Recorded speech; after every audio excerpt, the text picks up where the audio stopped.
Vamos a empezar con el cuarto bloque, en el cual, bueno, pues voy a decir que ser vegano no es buena idea. Por eso lo he titulado Ser vegano es muy mala idea. Entonces, claro, hay un montón de estudios científicos o supuestamente científicos que dicen que ser vegano o vegetariano es saludable. En cambio, hay otros estudios que no aparecen tanto en los medios de comunicación, pero que existen, que desaconsejan ser vegano o vegetariano. Entonces, claro, si la ciencia, que supuestamente es la verdad, nos dice una cosa y nos dice la contraria, ¿a quién creemos? ¿Creemos a los estudios científicos que nos dicen que nos hagamos vegetarianos o a los que lo desaconsejan? Entonces yo recomiendo no creer a ninguno. Después del papelón de los científicos y de los expertos con el tema del constipado, pues ya sabemos para quién trabajan, ya sabemos para quién trabajan, ¿no?, los científicos de estas prestigiosas revistas científicas, así que yo abogo por desconfiar y aplicar el sentido común que se está perdiendo hoy en día, ¿no? Entonces, bueno, voy a hablar de dos fuentes que utilizan los veganos para justificar sus postulados y decir que ser vegetariano, o en este caso ser vegano, es maravilloso para la salud, ¿no? Entonces, una de estas Biblias veganas es un vídeo que ha circulado muchísimo por YouTube, muchísimo, que tiene tropecientas mil visualizaciones y que se titula 101 razones para ser vegano, ¿no? Un vídeo de James Wildman, ¿no? Entonces, bueno, yo me lo he tragado entero porque la verdad es que no es un vídeo en absoluto aburrido, es muy entretenido, es interesante y lo recomiendo, ¿vale? Entonces voy a analizar brevemente el vídeo 101 razones para ser vegano, que está traducido al castellano, de James Wildman. En primer lugar, el tío es un magnífico orador, es muy bueno, ¿no? Deberíamos aprender, ¿no?, de este tío por la capacidad que tiene para expresarse en un vídeo, al menos debería aprender yo. Segundo, el título es muy bueno, 101 razones para ser vegano, es un título efectista, se ampara en el gran número de argumentos, ¿no?, como si eso fuera algo acorde a la verdad, ¿no? El hecho de inventar un montón de razones no quiere decir que este hombre esté en la verdad, pero da igual. El título es bueno, ¿no? Consigue su objetivo, ¿no? Luego, por otro lado, es bueno hasta el apellido del conferenciante, James Wildman, que significa salvaje, hombre salvaje significa, ¿no? Entonces, claro, Wildman, ¿no? Transgresión, vida natural, agresividad. Añade un poquito de testosterona al mundo vegano, que es un mundo en absoluto masculino, ¿no? Probablemente la mayoría de los veganos son mujeres y ese tercio masculino de los veganos pues no tiene una masculinidad tóxica, según las feministas, ¿no? Entonces, ciertamente la caza ha sido históricamente una actividad más masculina que femenina, aunque eso sí, sabemos por las pinturas rupestres que en la prehistoria las mujeres también cazaban, ¿no? Pero sí que es cierto que ha habido cierta, por un tema biológico, ¿no? Pues una mujer embarazada quizá no es el mejor momento para ponerse a correr detrás de una presa. Y bueno, el veganismo, en cierto modo, tiene mucho que ver con la negación de la testosterona y de la masculinidad, ¿no? Que es algo también muy propio del mundo religioso. ¿Qué es un cura? Un tío con sotana, sino un hombre castrado, ¿no? Un hombre célibe. A mí siempre los curas me han dado ojeriza. En fin, pero hasta ahora he alabado al señor Wildman y a la Biblia del veganismo, las 101 razones para ser vegano. Ahora le voy a dar un poquito de caña, porque me parece que juega sucio Wildman, ¿no? Juega sucio. ¿Por qué juega sucio en el vídeo? En primer lugar, porque la mayor parte del vídeo, yo diría que el 80% del vídeo, se basa más que en ofrecer más de 100 argumentos para ser vegano, es manipular los sentimientos del espectador. Entonces, claro, aquí ya los que saben de cómo funciona el cerebro dan en el clavo, ¿no? ¿Para qué ofrecer razones si podemos directamente enternecer a la gente, manipular sus sentimientos y entonces, aunque lo que estemos proponiendo sea una auténtica barbaridad, eso da igual porque hemos conseguido pues eso, someter a la persona a un estado emocional proclive a creerse el cuento que le estamos contando, ¿no? Y es que comer carne, según Wildman, te convierte en un despiadado criminal sediento de sangre. Y te debes sentir culpable. Tienes la culpa de comer carne, ¿no? Culpable. En segundo lugar, ¿por qué juega sucio el señor Wildman, no? Porque más que argumentos son triquiñuelas, piruetas, trucos sofísticos que pretenden demostrar argumentos que no son tal, ¿no? Entonces voy a poner algunos ejemplos para que veáis que no os miento y que es así, ¿no? Dice, ¿te comerías a un cachorrito? Pues comer carne de otro animal es lo mismo, claro. Es lo mismo comerte un estofado de carne con patatas que coger a tu mascota, a tu perrito cuando es cachorro y nada, darle un hachazo y meterlo en la barbacoa. Es exactamente lo mismo. O bien, otra triquiñuela de Wildman es decir que el queso es leche podrida. Lo repite varias veces en el vídeo. El queso es leche podrida. Pues no es leche podrida. Es un fermentado, igual que el vino, igual que la cerveza. Y estoy convencido de que el señor Wildman se pone ciego de cerveza y de vino, ¿no? Además, la cerveza y el vino, como buenos fermentados, contienen levaduras, ¿no? Así que Wildman, cada vez que se toma unas cervezas, está cometiendo un genocidio hitleriano de hongos, ¿no? Bueno, no voy a utilizar yo las triquiñuelas que utiliza el señor Wildman, ¿no? Pero bueno, podría decir yo un argumento similar también, ¿no? Ahora se me ha ocurrido. Bueno, comer levadura es lo mismo que comerte un cachorrito de tu raza preferida, ¿no? Hay que huir de estos malabarismos manipuladores, no vayamos a manipular, hay que ser serios, ¿no? Y luego, muchos de los argumentos que utiliza Wildman directamente son mentiras o se basan en fuentes poco fiables, ¿no? O están muy exagerados, ¿no? Por ejemplo, comer carne es echarle diésel a un Porsche,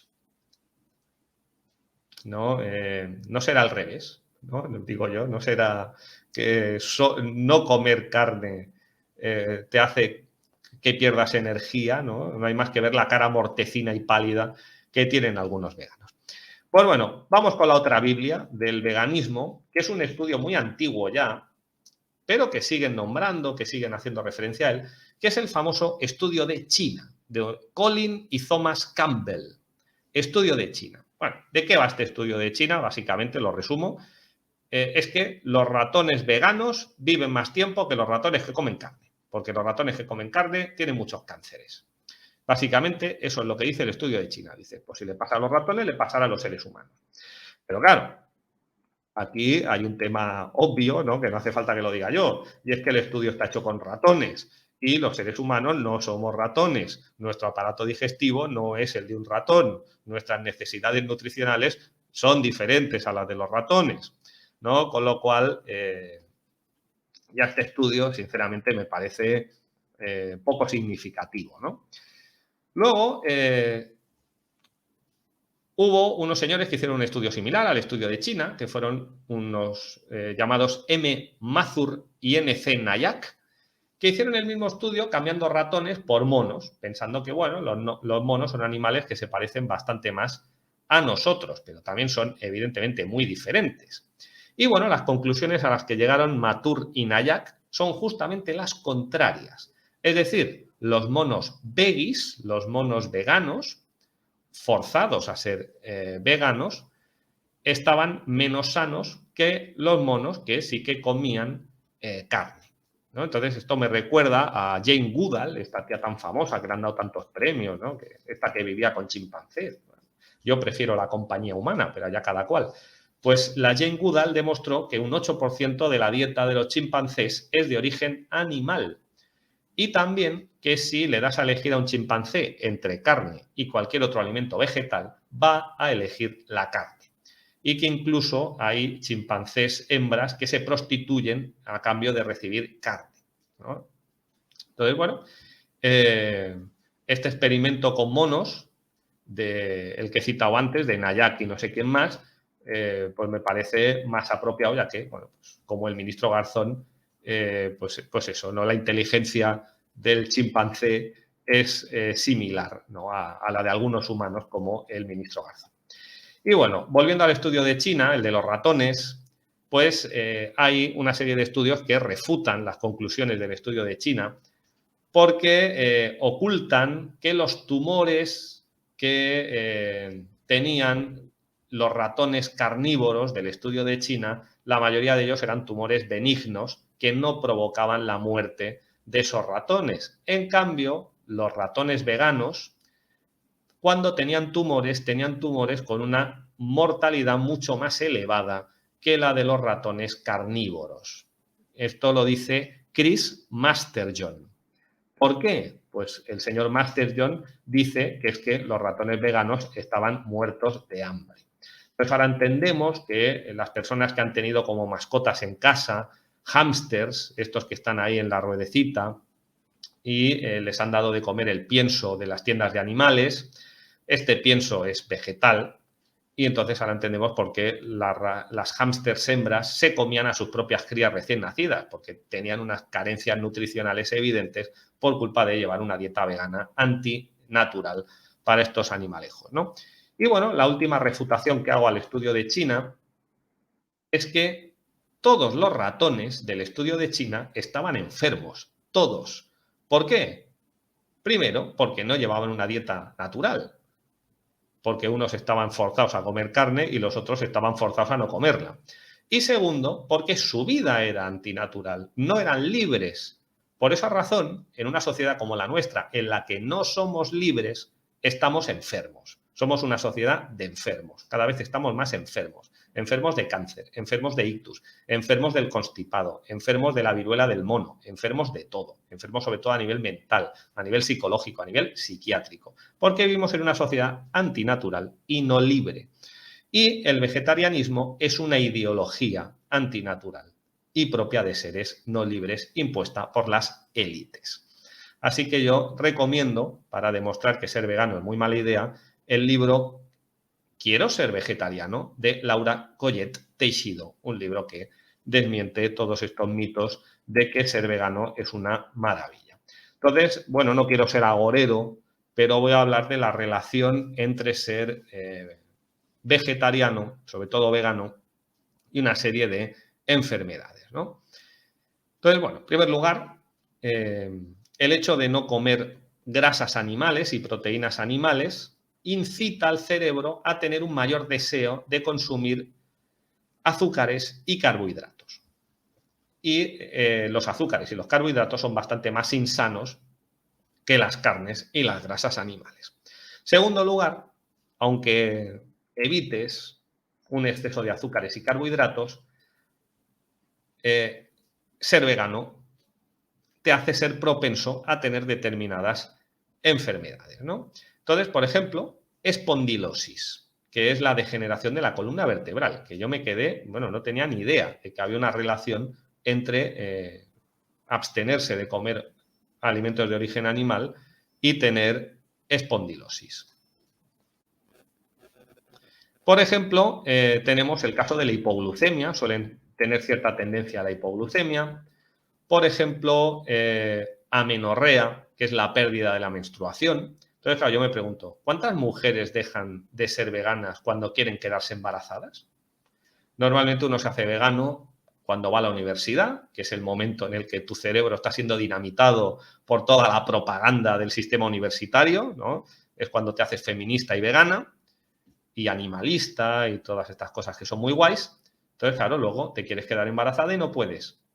Pues a lo mejor hay que dejar de ser vegana, ¿no? ¿Cuántas mujeres veganas han sufrido abortos espontáneos y no podían quedarse embarazadas? Y si han conseguido quedarse embarazadas y tener a la criatura, ¿realmente están sanas? ¿Por qué la media de los veganos de larga duración es solo de 3 años? Pues porque a lo mejor están ya enfermando hasta un nivel que tienen que dejarlo, ¿no? Y es que hay más propensión a tener caries, intolerancias alimentarias, diabetes, cánceres, obesidad, sobre todo por el excesivo consumo de azúcares y carbohidratos que tienen muchos veganos. Pero también agotamiento, cansancio, enfermedad de Hashimoto, que tiene que ver con la tiroides, pérdida de memoria, piel seca, dolores articulares, ansiedad por la baja producción de triptófano. En fin, bueno, pues no es muy buena idea ser vegano, ¿no? Otra cosa, claro, muchas veces el cereal se convierte en buena parte de la dieta de aquellos que se abstienen de comer alimentos de origen animal. Claro, los cereales son semillas y las semillas no se caracterizan por ser demasiado digeribles o por ser fácilmente digeribles, porque la función en la naturaleza de una semilla es germinar y generar una nueva planta. Por lo tanto, a la planta no le interesa que te comas la semilla. Le puede interesar que te comas la fruta para que luego vayas desperdigando las semillas por ahí, pero no le interesa que te comas las semillas. Por eso protegen a las semillas con toxinas. Ahora entendemos por qué hay tantas intolerancias al gluten, por ejemplo, o a, bueno, pues eso, porque las semillas no es buena idea comérselas. Entonces, lo mismo ocurre con la fruta verde. La planta no quiere que te comas la fruta cuando todavía está verde, cuando no ha madurado. No debe ser ingerida. Y entonces la fruta verde se protege también con toxinas que son perjudiciales. ¿Qué pasa? Que hoy en día la gente come fruta comprada en el súper o en la frutería y más del 90% de esta fruta que nos venden ha sido recolectada cuando todavía no había madurado. Y es curioso porque en la tele no hacen más que decir que tenemos que comer tropecientas piezas de fruta al día, muchísimas, cada vez más, ¿no? Como si fuéramos monos, todo el día ahí comiendo fruta.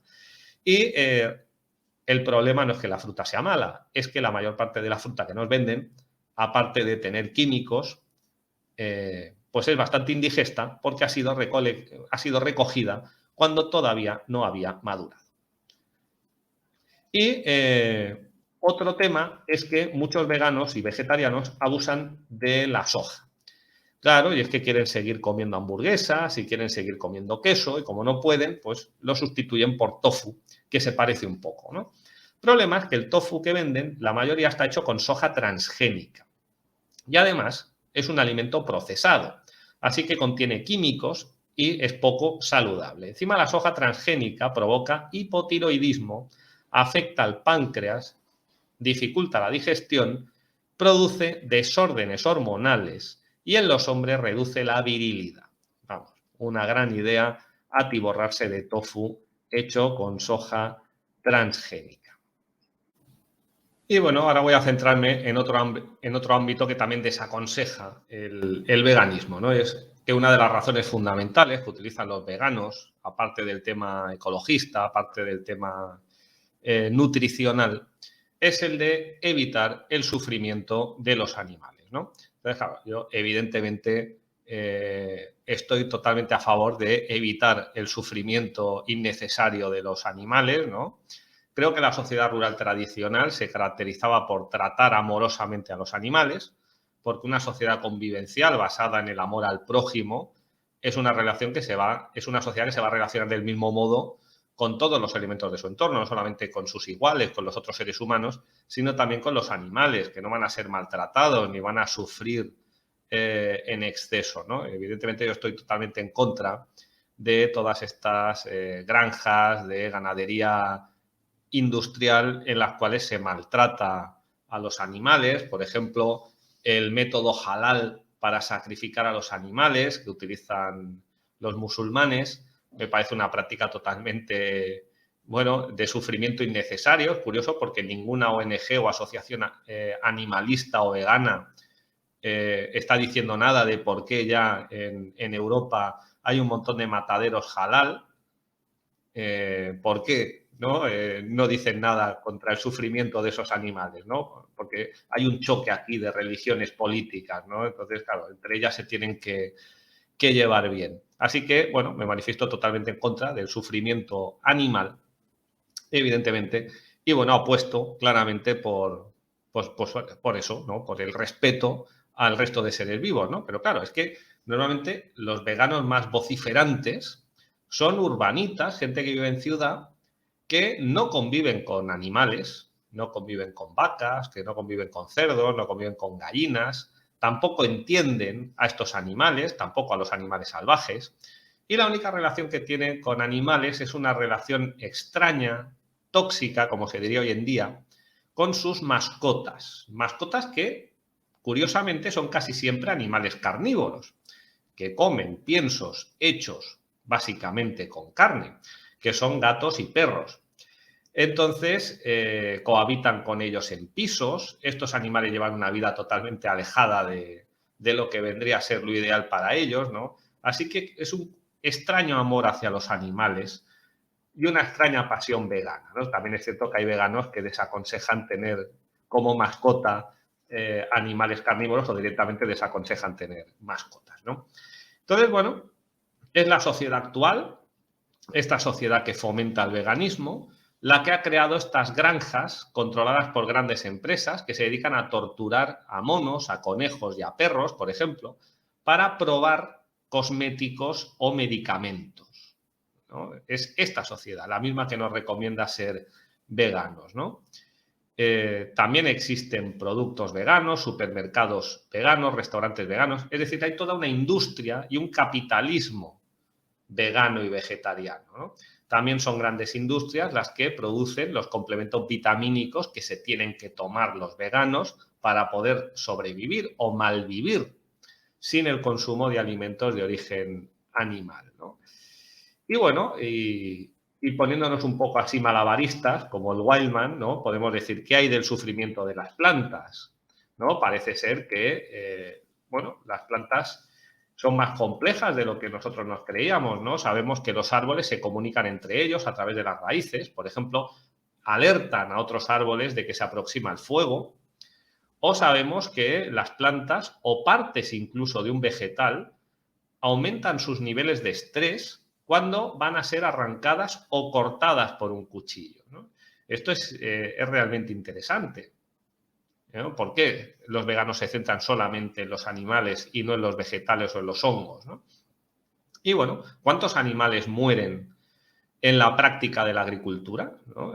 Por ejemplo, lombrices, pequeños animales que son eliminados en la recolección, sobre todo con la maquinaria de la agricultura industrial, o el hecho de que para que haya un campo de cultivo hay primero que cargarse el bosque, hay que deforestar y todos esos mamíferos y aves y otros animales están perdiendo su hábitat, ¿no? Con lo cual el veganismo no es demasiado recomendable y sobre todo pues es bastante un sinsentido. Y bueno, comienzo el quinto apartado, en el que después de desaconsejar una nutrición basada única y exclusivamente en alimentos de origen vegetal o no animal, pues voy a aconsejar el consumo de alimentos de origen animal, el consumo de grasas y proteínas animales. En primer lugar, porque el consumo de estos alimentos está relacionado con la inteligencia. ¿Cómo se explica? Pues, por ejemplo, los homininos africanos, estas especies que habitaron hace unos cuantos millones de años en África, ¿no? Entre hace 6 y 2 millones de años aproximadamente, pues había unos que consumían más vegetales y menos carne, y estos necesitaban tener una bóveda craneana más reducida, por lo tanto un cerebro más pequeño, eran por lo tanto menos inteligentes, debido a que todo su cráneo estaba destinado a la masticación. Tenían una mandíbula muy poderosa, unos dientes muy grandes, una gran musculatura cigomática, ¿no? Para poder masticar celulosa, básicamente plantas, ¿no? Y esto impedía el desarrollo del cerebro, ¿no? Por ejemplo, los Australopithecus boisei o el Robustus. En cambio, los Australopithecus afarensis, que eran omnívoros y carroñeros y tenían un mayor consumo de alimentos de origen animal, pudieron desarrollar una bóveda craneana más amplia, un cerebro más grande, debido a que no necesitaban tener esa mandíbula tan poderosa que sí que necesitan pues, primates herbívoros o frugívoros, como por ejemplo el gorila, ¿no? Pero esto no solamente se aplica a los homininos, sino también se aplica a las propias especies humanas, a las propias especies de homínidos más recientes. Por ejemplo, tenemos al neandertal o al sapiens llamado hombre de Cromañón, que eran casi carnívoros porque vivían en la época glacial en Europa, donde las temperaturas eran tan extremas que, como les ocurría a los esquimales, pues apenas había vegetales a su disposición. Tenían una dieta básicamente carnívora y sabemos que tenían un gran desarrollo cerebral, ¿no? De hecho, el cerebro del cromañón está por encima del cerebro de los Homo sapiens y el del neandertal incluso era superior. Hay una relación, por lo tanto, entre el consumo de alimentos de origen animal y la inteligencia. Entonces, un dato curioso, y es que, bueno, se sabe que hay una relación genética entre el antiguo hombre de Cromañón y los vascos modernos. Entonces, tenemos que si comparamos el cerebro del Cromañón y el de los vascos modernos, tenemos que se ha reducido entre un 8 y un 11% el tamaño del cerebro. Obviamente los vascos hoy en día son omnívoros y no casi carnívoros como cuando eran cromañones, o se les ha llamado así. Otra cosa, la práctica de la caza estimula la inteligencia, estimula la técnica, la fabricación de herramientas, estrategias de caza, también alimenta la vida social. Es muy difícil cazar en solitario, es mucho más fácil hacerlo en comunidad. Además, también estimula las cualidades físicas y psicomotrices. Y por eso no es de extrañar que entre los animales que siempre se consideran más inteligentes, pues haya básicamente carnívoros, ¿no? Como los delfines, los pulpos, los perros, ¿no? Y no las ovejas, por ejemplo, o, o garzón. Otro tema, ¿no? El consumo energético. El aparato digestivo ocupa el segundo puesto de consumo energético de nuestro organismo como seres humanos. El primer puesto lo ocupa el cerebro, que consume entre el 20 y el 25% de toda nuestra energía. Pues bien, cuando los alimentos son más fáciles de digerir, eso nos permite que nuestro organismo dedique sus energías a trabajar la inteligencia, el pensamiento, la vida reflexiva, la vida intelectual. En cambio, si comemos alimentos pesados, difíciles de digerir, pues esto se complica, ¿no? Un buen ejemplo son los koalas, estos animales adorables de Australia, que comen hojas de eucalipto, que son muy difíciles de digerir, son muy tóxicas y por lo tanto tienen unas digestiones larguísimas que les obligan pues, a estar inactivos durante la mayor parte del tiempo. ¿Cuáles son los alimentos más difíciles de digerir? Pues son básicamente las celulosas y alimentos de origen vegetal.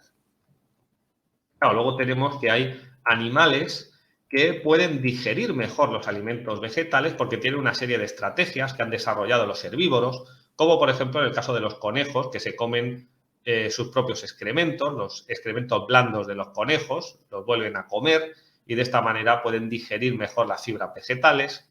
O tenemos el caso de los animales rumiantes, que vuelven a masticar durante tiempo y alargan muchísimo el proceso digestivo para poder aprovechar esas celulosas que los seres humanos no podemos aprovechar. Y es que ni somos conejos, ni somos coprófagos, ni somos rumiantes, ¿no?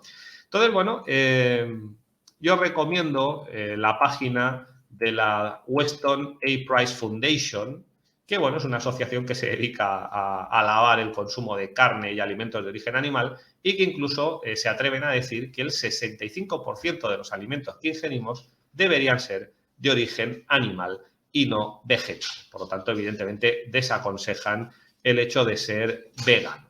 Y es que hay una realidad, y es que somos omnívoros, y nuestro aparato digestivo no se parece demasiado al aparato digestivo de los vegetarianos estrictos, ¿no? Entonces, es muy interesante el libro The Stone Age Diet de Walter Voitlin, no sé cómo se pronuncia, bueno, la dieta de la edad de la piedra, traducido al castellano. En este libro se compara el tracto digestivo de diversas especies. Entonces tenemos que, bueno, por ejemplo, los seres humanos tenemos una relación entre nuestra estatura y el tamaño de nuestros intestinos de 1,7. Pues bien, la relación de las ovejas es de 1,27.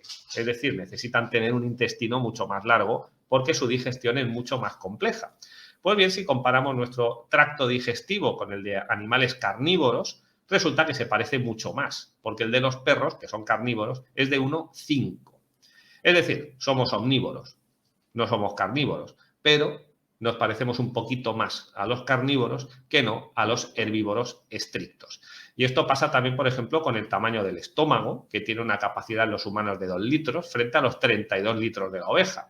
O, por ejemplo, con el pH de la acidez de nuestro estómago, que es mucho más parecido al de los carnívoros, para que la carne no se pudra, que al de los herbívoros. O, por ejemplo, nuestra flora bacteriana, que se parece mucho más a la de los carnívoros que a la de los herbívoros.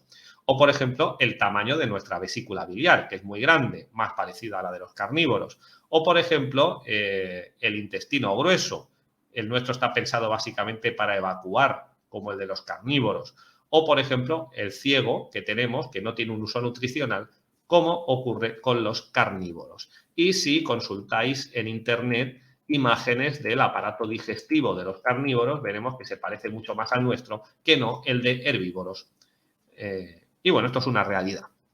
A pesar de que he oído a veganos que dicen justo lo contrario, defienden lo contrario, sin basarse en la realidad objetiva, ¿no? Otros datos interesantes, ¿no? Esto es a nivel antropológico. Ninguna sociedad que haya existido, ninguna sociedad que haya sido descrita por etnógrafos, es vegana o vegetariana. Ninguna. Sí que hay personas que por una serie de prácticas espirituales, religiosas, deciden ser veganos, pero como sociedad, ninguna. ¿Vale? Segundo lugar, los inuit, los que llamamos vulgarmente esquimales, debido al lugar en el que viven, al espacio que habitan, son carnívoros. O eran carnívoros, hoy en día no lo son, y por eso tienen graves problemas de obesidad, porque su organismo no está preparado para comer carbohidratos, porque ellos están adaptados a tener una dieta basada en grasas y proteínas de origen animal, de manera estricta. Es decir, que no hay ninguna sociedad vegana, pero sí que hay una sociedad funcional que era carnívora.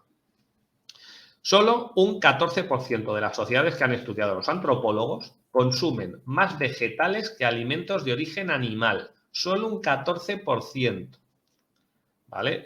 Esto es interesante. Y esas sociedades, ese 14% de sociedades que comen más vegetales que animales, viven en entornos tropicales húmedos, donde hay una gran abundancia de vegetales. No en Europa, que eso nunca ha ocurrido, ¿no? Luego, por ejemplo, y es que no podemos pasar por alto que los seres humanos somos variados, tenemos diferencias y que nuestras diferencias genéticas, que hoy en día se pretenden obviar, también deben escribir el guión de nuestra alimentación. Por ejemplo, se empeñaron varias empresas multinacionales en venderles leche a los asiáticos, ¿no? Hicieron campañas de publicidad brutales, pero los asiáticos, por ejemplo, los japoneses, no toleran la lactosa. Es un tema genético de ellos, ¿no? En cambio, los habitantes del norte de Europa sí que toleran la lactosa, porque durante siglos consumieron alimentos procedentes de la leche. Por ejemplo, en Oriente Medio muy poquitas personas son intolerantes al gluten, porque son la gente que más tiempo ha estado comiendo cereales y están más adaptados. Aquí en la península ibérica, la mayoría tenemos un haplogrupo R1b, por lo tanto, deberíamos tener un consumo de alimentos de origen animal bastante más elevado que no el consumo de alimentos de origen vegetal, a pesar de que parece ser que hay cierto interés en que nos hagamos veganos. Y bueno, para acabar, recomiendo la obra Man the Hunter, Hombre el Cazador, de Loren Corden, que explica todas estas cosas que yo os acabo de explicar. Y entonces, acabo con las conclusiones. Vamos a ver por qué he hecho este vídeo y por qué critico la idea de hacerse vegetariano, ya no digamos vegano. Entonces, he resumido las conclusiones en 10 puntos. Primer punto, los seres humanos no somos ni podemos ser veganos porque somos omnívoros. Esto es una realidad natural, biológica. Igual que la ideología de género y el feminismo de Estado intentan que nos alejemos de la realidad biológica, no podemos ser idealistas, gnósticos y alejarnos de esta realidad biológica que dice que somos omnívoros, que está muy bien comer frutas, verduras, plantitas, pero también alimentos de origen animal. Segunda conclusión a la que llego es que ser vegano es simplista. Una dieta vegana ni salva el planeta, ni te hace ser eterno, ni te hace tener una salud de hierro, más bien al contrario. Es simplista. Además, comer aguacates mexicanos en Barcelona salva el planeta, realmente, que los tengan que traer desde otro continente. Consumir fruta y verdura cultivada con herbicidas, pesticidas y fertilizantes químicos salva el planeta. ¿Es saludable? Pues yo creo que las soluciones fáciles son para personas facilonas, no para seres humanos complejos.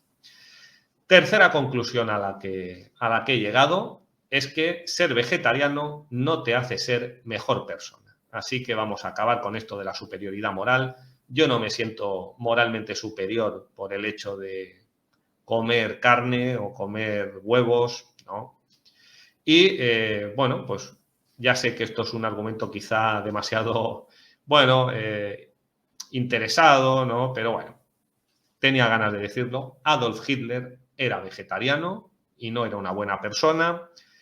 El Mahatma Gandhi, todo el mundo dice que era muy buena persona, era vegetariano, pero no era buena persona. Gandhi era un pedófilo. Y Laurent Iberia también era vegetariano, pero además de ser vegetariano, Beria era un violador, era un asesino, era un torturador, era un genocida y fue el artífice de la mayor matanza de toda la Segunda Guerra Mundial, que fue la matanza de los bosques de Katyn. Entonces no estoy diciendo que ser vegetariano te convierte en un genocida, en un asesino como Hitler o Beria, ni mucho menos, pero que tampoco ser vegano te abre las puertas del cielo. Tampoco quiere decir que seas superior a nadie, ¿no? Entonces, por eso, bueno, está el libro que cito, no recomiendo, pero sí cito el libro El mito del vegetarianismo, de Lier Keith, donde denuncia la violencia incluso que utilizan muchos activistas veganos que aman a los animales y odian a los seres humanos, ¿no? El veganismo es una forma de transhumanismo, es una forma de odiar lo que somos seres humanos. No se puede amar a los animales y odiar a las personas. Curioso porque la que denuncia esto en el libro El mito del vegetarianismo, la tal Lier Keith, defiende ideas neomalthusianas, que dice que somos muchos y que sobra gente. En fin. Bueno, cuarta conclusión a la que he llegado es que yo soy un amante de la libertad y para que haya libertad tiene que haber autosuficiencia, autosuficiencia política, autosuficiencia económica, autosuficiencia alimentaria.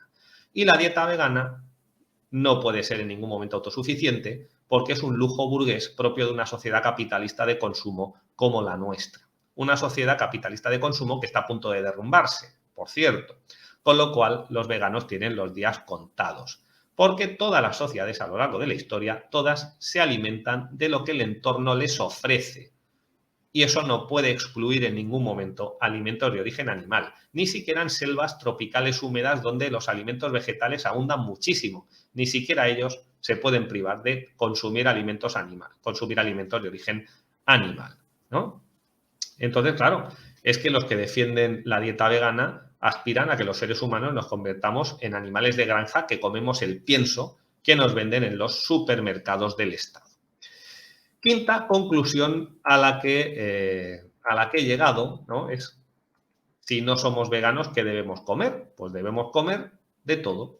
Y tenemos que comer más alimentos que no procedan de la agricultura, porque la agricultura es realmente la más ecocida, la que hace más daño al medio ambiente. Agricultura sí, pero agricultura de autoconsumo, de proximidad, de huerto y mezclada con ganadería extensiva y con la recuperación de los bosques autóctonos, ¿no? La pesca, la caza, sobre todo la recolección de hierbas, plantas, frutos silvestres, que eso sí que es realmente algo que no daña el medio ambiente, ¿no? Volvamos a la bellota, volvamos a la castaña, que es lo propio de los bosques autóctonos de la península ibérica.